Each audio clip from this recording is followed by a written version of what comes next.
Welcome to 17,000 Flavors of Indonesia.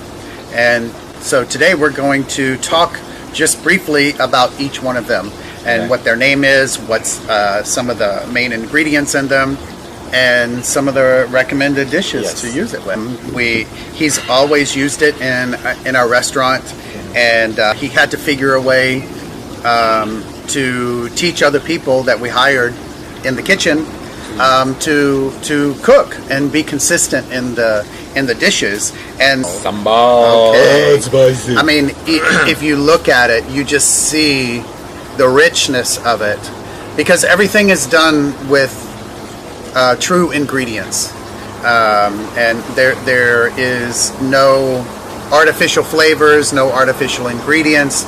There's just the real stuff, and you can tell when you look at it in the bottle. The lime leaves, the kaffir lime leaves that are in here, it's so good, and it's flavorful.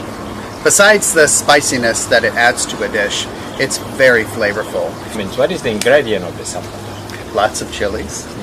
Like a lot. Yes, a lot of chili. And one day we were at the restaurant, and I think I said people that like to cook at home would love this, because if you had to put all these together individually, it would be very difficult. But the way that he's combined them and created the overall flavor in these jars here, it makes it so simple for anybody at home to make a flavorful restaurant quality dish at home. And their next one, yes, and this one is called Bumbu Merah. So let's talk about this one. It is a zesty coriander and earthy cumin. So there's some interesting seasonings in this one. You know, there's the cumin and the coriander.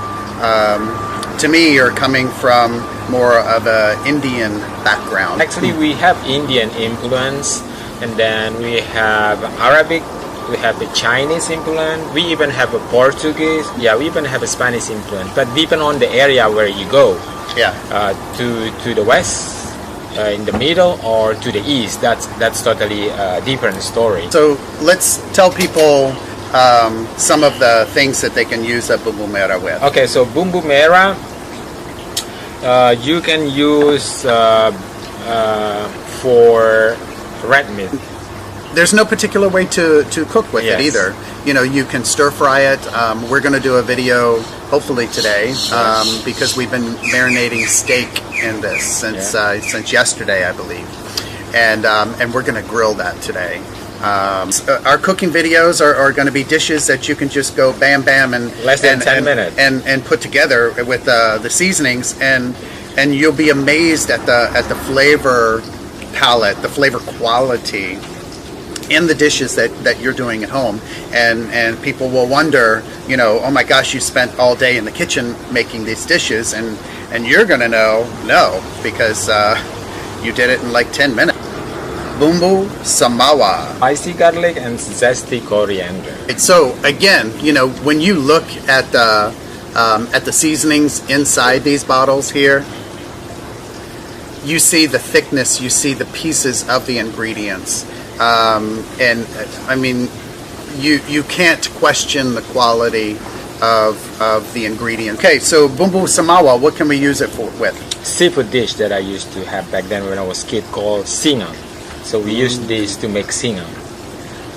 And then, great dish, by the way, because we do serve it in the restaurant, and it is a very, very popular dish. Singang, and then if you like a lamb, you can do kind of stew, but it's not stew because it's less liquid.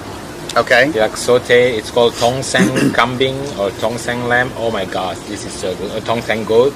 This is so good. For the next one, it's bumbu kuning. Bumbu kuning and samawa, it look like the same because the turmeric the turmeric color, but the direction you use it's different. This is more toward the bumbu kuning. It's more toward the Yes. white meat. Yeah, this And is- vegetables. and vegetable.